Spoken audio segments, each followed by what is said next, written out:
नमस्कार दोस्तों, मैं आपका दोस्त भूपेंद्र सिंह चंद्रावत आप सभी का स्वागत करता हूं पीएससी अड्डा पर।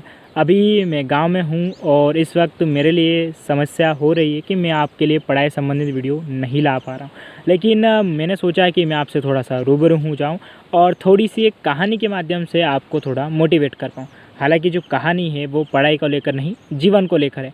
आशा करता हूँ इस कहानी में आप ये समझ पाएंगे कि जीवन में हर पहलू पर संतुष्टि होना क्यों ज़रूरी है। आखिर आपके पास जो है उसमें आपको अच्छा खुश रहना पड़ेगा। ये इस कहानी के माध्यम से हम समझने की कोशिश करेंगे।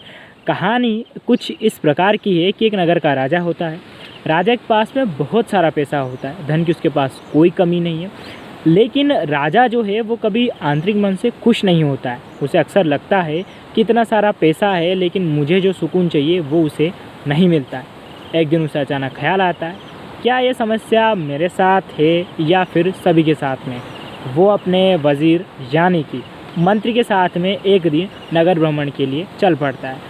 वो ये भी देखना चाहता है कि क्या पैसा ही सब कुछ होता है या जो नगर के लोग हैं वो भी खुश है या नहीं है। जब नगर से बाहर जाता है तो उसे अपना तो महल काफ़ी अच्छा दिखाई देता है, लेकिन यह बात वही जानता है कि इसमें कोई सुकून नहीं है। जब वह गांव में घूमते घूमते थोड़ा सा खेतों की ओर जाता है तब उसकी नज़र एक खेत में एक हल चला रहे किसान की ओर पड़ती है।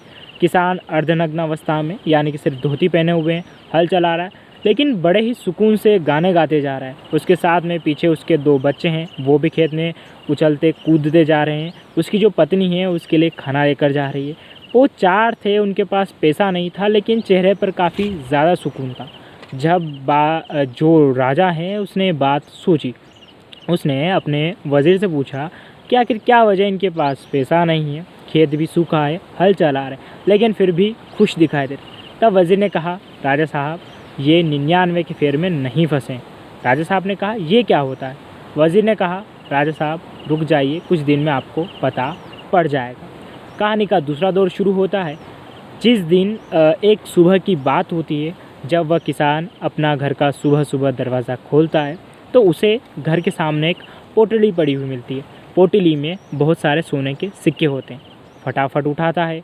सोने के सिक्के को वो जब गिनना शुरू करता है तो वो निकलते 99। जब उसे लगता है कि हो सकता है उसके गिनने में गलती हो गई, वो 2, 3, 4 बहुत सी बार गिनना शुरू करता है।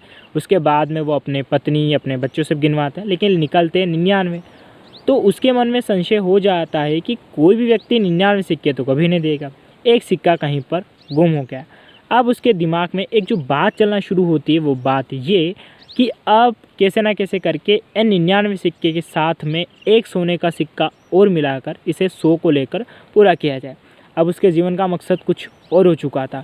अब उसके जीवन में उसने एक ही लालसा पाल रखी थी, वो थी कि एक सोने के सिक्के का कहीं से इंतज़ाम करना। इसके लिए अब उसने दिन रात मेहनत करना शुरू कर दी। वह गांव से बाहर शहर की ओर जाने लग गया, मजदूरी 12-12 घंटे करने लग गया। अब स्थिति बहुत कुछ बदल चुकी थी। किसान पहले जैसा खुश नहीं था, अक्सर घर पे अपनी पत्नी बच्चों से लड़ता रहता था। सिर में सिर्फ एक ही धुन थी कि कैसे भी करके उन सिक्कों को 100 के रूप में पूरा किया जाए।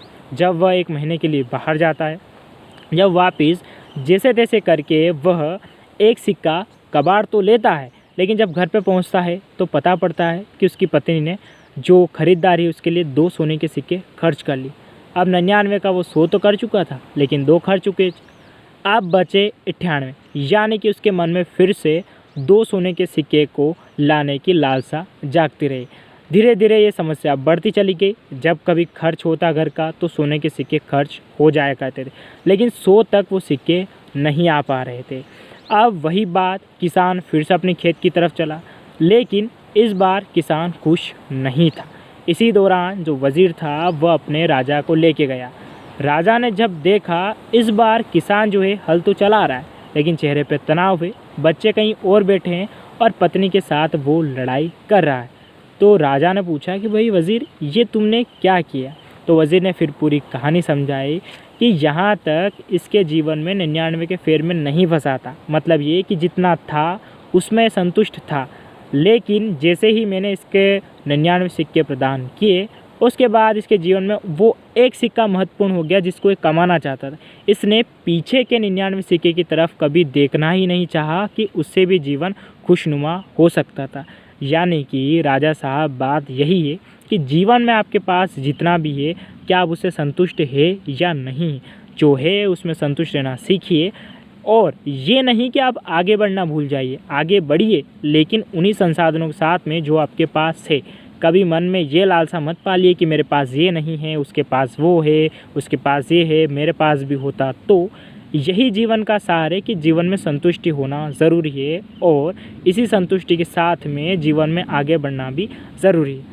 दोस्तों, आशा करता हूँ ये कहानी आपको पसंद आई होगी, और कहानी पसंद आई तो कमेंट करके ज़रूर बताइएगा। मैं आपके लिए यहीं से गाँव से ऐसे वीडियो लाता रहूँगा। धन्यवाद।